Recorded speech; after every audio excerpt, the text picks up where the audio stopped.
Hi everyone, welcome to TechnoJP YouTube channel. கற்றது கைமணளவு கல்லாத உலகளவு. இது ஒரு நாலேஜ் ஷேரிங் ட்ரைனிங் செஷன். வாங்க ட்ரைனிங் குள்ள போலாம். இன்னைக்கான டாபிக் பார்த்தோம்னா ஃபாஸ்ட்னஸ் மேனுஃபேக்சரிங் ப்ராசஸ் பத்தி பார்த்துடலாம். இது வந்து பார்ட் 3, பார்ட் 1, பார்ட் 2 வீடியோ பார்க்காதவங்க என்னுடைய டெஸ்ட் பிளாக் அதாவது யூடியூப் பிளாக்ல போயிட்டு பார்த்துருங்க. ஸோ தட் அப்பதான் உங்களுக்கு கம்ப்ளீட்டா புரியும்.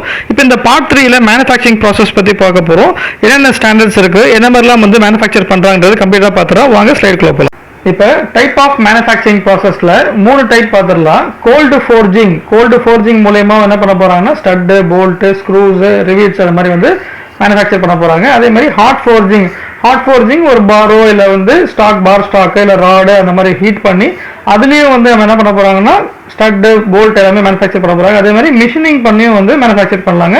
இதோட டெஃபினேஷன் வந்து அடுத்த ஸ்லைடில் நம்ம கம்ப்ளீட்டாக பார்க்கலாம். கடைசி வரைக்கும் பாருங்க. ஸோ தட் ஃபுல் இன்ஃபர்மேஷன்ஸ் கொடுத்துருக்கேன், இம்பார்ட்டன்ட் இன்ஃபர்மேஷன் கொடுத்துருக்கேன். கடைசி வரைக்கும் பாருங்க. இப்போ கோல்டு ஃபோர்ஜிங் மேனுஃபேக்சரிங் ப்ராசஸ் பற்றி பார்த்துடலாம். அதாவது என்னன்னா ஆம்பியன்ட் டெம்பரேச்சர் இல்லைன்னா பிலோ ஆக்சிடென்ட் டெம்பரேச்சரில் வந்து என்ன பண்ணுவாங்கன்னா ஃபோர்ஜ் பண்ணுவாங்க.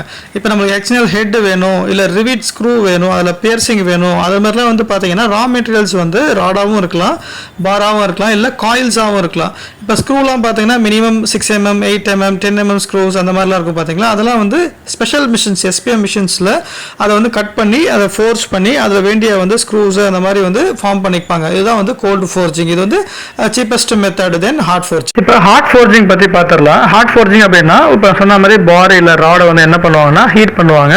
அது வந்து அபவ் ரீகிறிஸ்டலைசேஷன் டெம்பரேச்சரில் ஹீட் பண்ணி அதை என்ன பண்ணுவாங்கன்னா இப்போ நம்மளுக்கு வேண்டிய ஷேப், இப்போ நான் சொன்ன மாதிரி எக்ஸ்டர்னல் ஷேப்பு, அந்த மாதிரி என்ன ரவுண்ட் ஷேப்பு, அந்த மாதிரி என்ன ஷேப் வேணுமோ அதை வந்து ஃபார்ம் பண்ணிட்டு ஸோ அதுக்கப்புறம் வந்து மிஷினிங் அந்த ப்ராசஸ்லாம் போகும். இப்போ ஹாட் ஃபோர்ஜிங்கில் வந்து கிரெயின் ஸ்ட்ரக்சர், அந்த மைக்ரோ ஸ்ட்ரக்சர் அதெல்லாம் வந்து நம்ம வந்து ப்ராப்பராக வந்து மெயின்டைன் பண்ணிக்கலாம். ஸோ நார்மலாக வந்து ஹாட் ஃபோர்ஜிங், ஹாட் ரோல்ட் அதுதான் வந்து ஃபாஸ்ட்னஸ்க்கு வந்து ஒரு ஆப்டான ஒரு மேனுஃபேக்சரிங் ப்ராசஸ்.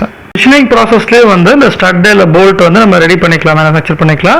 இப்போ நார்மலாக வந்து எக்ஸ்டர்னல் பாராகவே இருக்கும், அதை வாங்கி நம்ம மிஷின் பண்ணிக்கலாம், நட்டாக ஃபார்ம் பண்ணிக்கலாம், இல்லை வந்து ஸ்டட்டாக ஃபார்ம் பண்ணிக்கலாம். இல்லை வந்து சம்டைம்ஸ் வந்து ஸ்டட், போல்ட் எல்லாம் பார்த்தீங்கன்னா லென்த் வந்து அதிகமாக இருக்கும், அதே மாதிரி டயமீட்டர் அதிகமாக இருக்கும், இல்லை கம்மியான குவான்டிட்டியில் இருக்கும். அதெல்லாம் வந்து நம்ம மிஷினிங் ப்ராசஸில் வந்து நம்ம ரெடி பண்ணிக்கலாம்.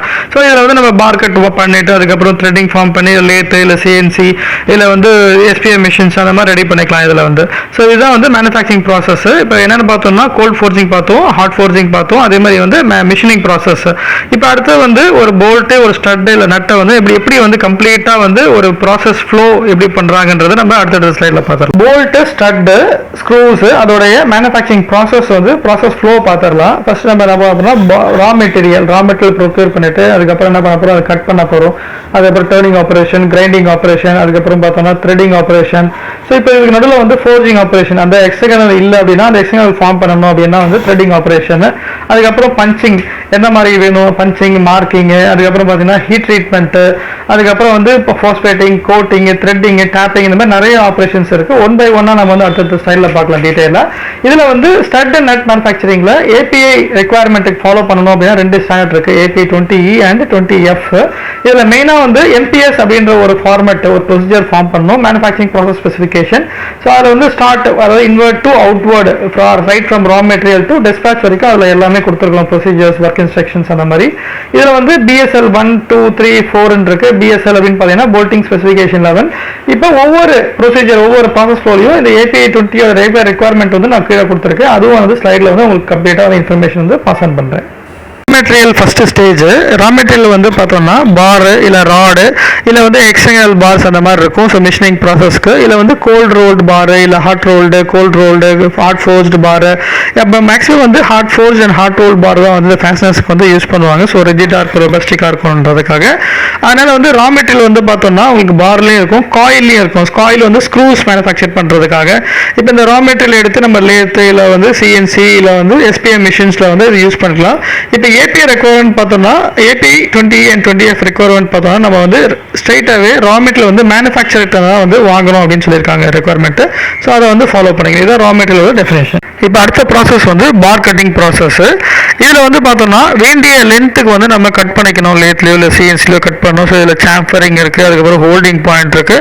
ஸோ இதில் வேண்டிய இடத்துல வந்து நம்ம கட் பண்ணிக்கிட்டோம். அதே வந்து SPM மிஷினில் பார்த்தீங்கன்னா அதுவே லென்த்தை செலக்ட் பண்ணிவிட்டு ஹீட் பண்ணி அது என்ன ஆகும்னா ஆட்டோமேட்டிக் கட் ஆகும், ஹோல்ட் ஆகிட்டு அடுத்த ப்ராசஸ் போகும். இதுதான் வந்து பார் கட்டிங் உடைய ப்ராசஸ். நெக்ஸ்ட் ப்ராசஸ் வந்து ஃபோர்ஜிங். இப்போ கட் பண்ண பார் வந்து நம்ம எக்ஸ்டர்னல் வேணும் அப்படின்னா வந்து எக்ஸ்டர்னல் நட்டோ இல்லை வந்து ஸ்டட்டோ இல்லை போல்ட்டோ வேணும் அப்படின்னா என்ன பண்ணுவாங்கன்னா ஃபோர்ஜிங் பண்ணுவாங்க. இந்த ஹேமரில், ஹைட்ராலிக் ஹேமரில், நியூமேட்டிக் ஹேமரில் ஹீட் பண்ணிவிட்டு ரீகிறிஸ்டேஷன் டெம்பரேச்சரில் பண்ணிவிட்டு, இல்லை எஸ்பிஎம்மில் பார்த்தீங்கன்னா அந்த ராடே என்ன ஆகுனா ஒரு காயில்குள்ளே மூவ் ஆகி அது ஹீட் ஆகி நெக்ஸ்ட் வந்து அதுவே வந்து என்ன லென்த்துக்கு வேணுமோ அதை கட் பண்ணிவிட்டு நெக்ஸ்ட் ப்ராசஸ்க்கு வந்து அது மூவ் ஆகிடும்.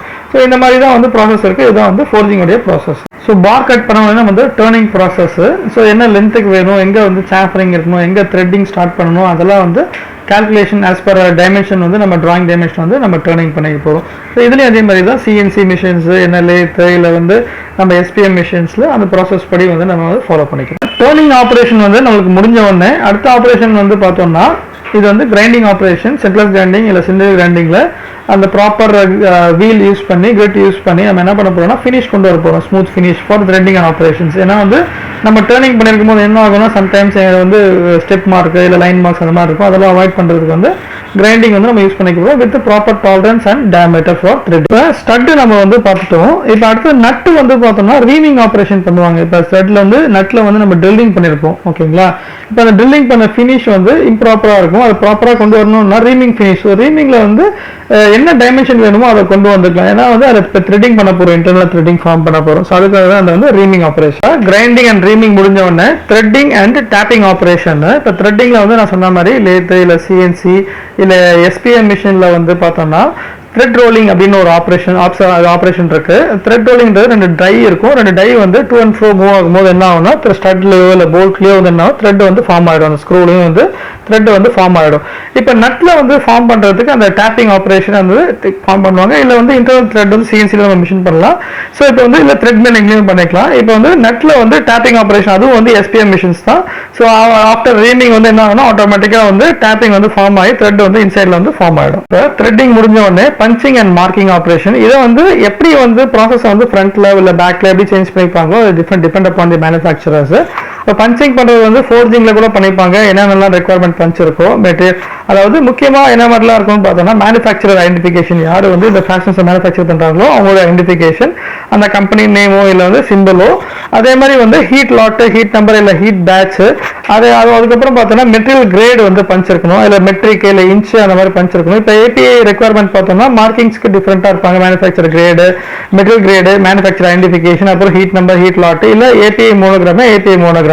இதுதான் வந்து பஞ்சிங் அண்ட் மார்க்கிங்கோட ரெக்குவயர்மெண்ட். இப்போ நெக்ஸ்ட் ப்ராசஸ் வந்து ஹீட் ட்ரீட்மெண்ட் ப்ராசஸ். இப்போ அனிலிங் இல்லை குவென்சிங் அண்ட் ஹார்டனிங் ப்ராசஸ் வந்து இந்த ஸ்டட், நட்டு, போல்ட் அது மாதிரி பண்ணுவாங்க as per the standard requirement இல்லை கஸ்டமருடைய ஸ்பெசிஃபிகேஷன் ரெக்குவயர்மெண்ட். இப்போ ஃபர்னஸில் வந்து நம்ம லோட் பண்ணுறது ஏபிஐ ரெக்குவயர்மெண்ட் அப்படின்னு பார்த்தோம்னா ஃபர்னஸ் வந்து ஏபிஐ உடைய ஸ்டாண்டர்டுக்கு வந்து சர்டிஃபிகேஷன் பண்ணியிருக்கணும். அதே மாதிரி இப்போ ஏபிஐ ரெக்குவயர்மெண்ட் வந்து என்ன பேட்ச் நீங்கள் ப்ரொடியூஸ் பண்ணுறீங்களோ அந்த சைஸ் ரேஞ்சு இல்லை அந்த பேட்சுக்குள்ளே தான் வந்து அந்த ஹீட் ட்ரீட்மெண்ட்டை ஃபர்னஸ்குள்ளே வந்து லோட் பண்ணணும். இப்போ இந்த மார்க்கிங் தான் வந்து இந்த ஹீட் லாட்டு இல்லை ஹீட் பாட்ச் அப்படின்ற மார்க்கிங் வந்து பண்ணுவாங்க. ஸோ ட்ரேசிபிலிட்டிக்காக ஃபஸ்ட்லேருந்து கூட மார்க்கிங் பண்ணி வச்சுருவாங்க. இப்போ நெக்ஸ்ட் ப்ராசஸ் வந்து பிளாஸ்டிங் ப்ராசஸ். இப்போ த்ரெட்டிங், ஹீட் ட்ரீட்மெண்ட்லாம் முடிஞ்சு ஸோ ஸ்கேல்ஸ்லாம் ரிமூவ் பண்ணணும், டெப்ரிஸ் என்ன அந்த ஆயில் கிரீஸ் என்ன ரிமூவ் பண்ணணும்னா நெக்ஸ்ட் வந்து பிளாஸ்டிங் பண்ணுவாங்க. ஷார்ட் பிளாஸ்டிங், கிரேட் பிளாஸ்டிங், அந்த மாதிரி டிஃப்ரெண்ட் டைப் ஆஃப் பிளாஸ்டிங் இருக்குது. அதேமாதிரி ட்ரம்பிளிங் பிளாஸ்டிங் எல்லாமே இருக்குது.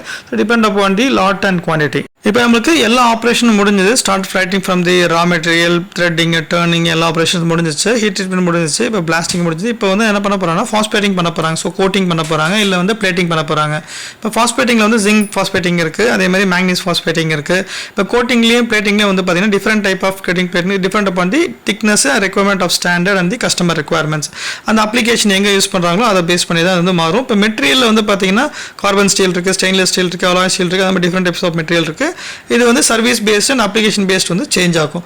இப்போ கோட்டிங்கில் பார்த்தீங்கன்னா ஜிங்க் கோட்டிங் இருக்குது, hard dip galvanizing, cold galvanizing இருக்குது, அதுக்கப்புறம் பார்த்தீங்கன்னா nickel plating, zinc nickel plating இருக்குது, அப்புறம் டெக்ரோமைட் இருக்குது, அதுக்கப்புறம் பார்த்தீங்கன்னா இஎன்பி கோட்டிங் இருக்குது, எலக்ட்ரோலெஸ் நிக்கல் பிளேட்டிங், இந்த மாதிரி different type of plating and coatings இருக்குது. இப்போ type of coating and plating சொல்லியிருந்து பார்த்தீங்களா, இதெல்லாம் தான் அதோட கோட்டிங் அண்ட் பிளேட்டிங். இதில் வந்து ஏபிஐ ரெக்குவயர்மெண்ட் பார்த்தோம்னா என்ன கோட்டிங் திக்னஸ் பண்ண போகிறோமோ அந்த திக்னஸ்க்கு வந்து மினிமமாக வந்து ஒரு ரெக்குவயர்மெண்ட் கொடுத்துருக்காங்க ஏபிஐயில். அதுதான் வந்து நீங்கள் வந்து டர்னிங் பண்ணும்போது அந்த டாலரன்ஸ் வந்து மெயின்டைன் பண்ணணும். இப்போ டிஃப்ரெண்ட் டைப் ஆஃப் கோட்டிங் இருக்குது. இதெல்லாம் வந்து ஒவ்வொரு அப்ளிகேஷன்ஸ்க்காக வந்து நம்ம பண்ணுறது நட்டு இல்லை ஸ்டட்டுக்காக. The acid pickling operation for SS fasteners, so that அந்த chromium layer without rust வந்து ஃபார்ம் ஆகாமல் இருக்கிறதுக்கு பண்ணுறதுக்காக acid pickling பண்ணுவாங்க using of hydrochloric acid and sulphuric acid. So clean பண்ணி அதை என்ன பண்ணுவாங்க, பேசிவேஷன் பண்ணி ஸோ ஸ்டட்டு நட்டு எல்லாமே வந்து ரெடி பண்ணிப்பாங்க. உள்ள இருக்கிற ரஸ்ட், டெப்ரிஸ் அதெல்லாம் க்ளீன் பண்ணி ஒரு chromium லேயர் வந்து ஃபார்ம் பண்ணுறதுக்காக. இப்போ ஃபாஸ்ட்னஸ் மேனுஃபேக்சரிங் வந்து நம்ம ரெடி ஆகிடுச்சு. இப்போ வந்து நம்ம இன்ஸ்பெக்ட் பண்ணணும். எப்படி இன்ஸ்பெக்ட் பண்ணணும்? First visual free from crack இல்லை பர்ஸ்ட்டு இல்லை டிஃபெக்ட்ஸ் இல்லை த்ரெட் ஃபினிஷு இல்லை வந்து மார்க்கிங்ஸு அதெல்லாமே விஷுவலாக நம்ம இன்ஸ்பெக்ட் பண்ணிடணும். அதே மாதிரி டைமென்ஷனல் இன்ஸ்பெக்ஷன்ஸு அந்த hexagonal head diameter, length bolt diameter, அதே மாதிரி பிச் கேஜ் யூஸ் பண்ணி பிச் கரெக்டாக இருக்கா, இல்லை வந்து go gauge no gauge use பண்ணி கேஜிங் த்ரெட்டிங் வந்து ஃபுல்லாக வந்து ஃபார்ம் ஆகுதா இல்லை மேட்டிங் பார்ட்ஸ் ஃபார்ம் ஆகுதா அப்படின்றத நம்ம வந்து செக் பண்ணிக்க போகிறோம். அதே மாதிரி chemical and mechanical testing of course mill TC and metal test ரிப்போர்ட்ஸோட பண்ணுவாங்க. அதுக்கப்புறம் ஹார்ட்னஸ், இம்பாக்ட் டெஸ்டிங் இருந்ததுன்னா இம்பாக்ட் டெஸ்டிங் ரெக்யர்மெண்ட்டு, இப்போ எல்லாமே வந்து மைக்ரோ ஸ்ட்ரக்சர் ரெக்யர்மெண்ட், இது மாதிரி நிறைய டெஸ்டிங்ஸ் வந்து இருக்குது. இப்போ என்டிடி இப்போ 100% ஹார்ட்னஸ் இருக்குது போல்ட்டிங்கில். அதுக்கப்புறம் பார்த்தீங்கன்னா என்டிடி டெஸ்டிங், டிபி இல்லை எம்பிஐ டெஸ்டிங். இப்போ பார் வந்து 1 inch above அப்படின்னா யூடி வந்து செக் பண்ணிட்டு பண்ணுவாங்க. இந்த மாதிரி நிறைய டாக்குமெண்டேஷன்ஸ் இருக்குது. ரெக்கார்ட் பார்ட் பார்த்தோன்னா ஏபிஐ ரெக்குமெண்ட்டில் க்ளீனாக வந்து கொடுத்துருப்பாங்க. அதை வந்து நம்ம ஃபாலோ பண்ணிக்கணும்.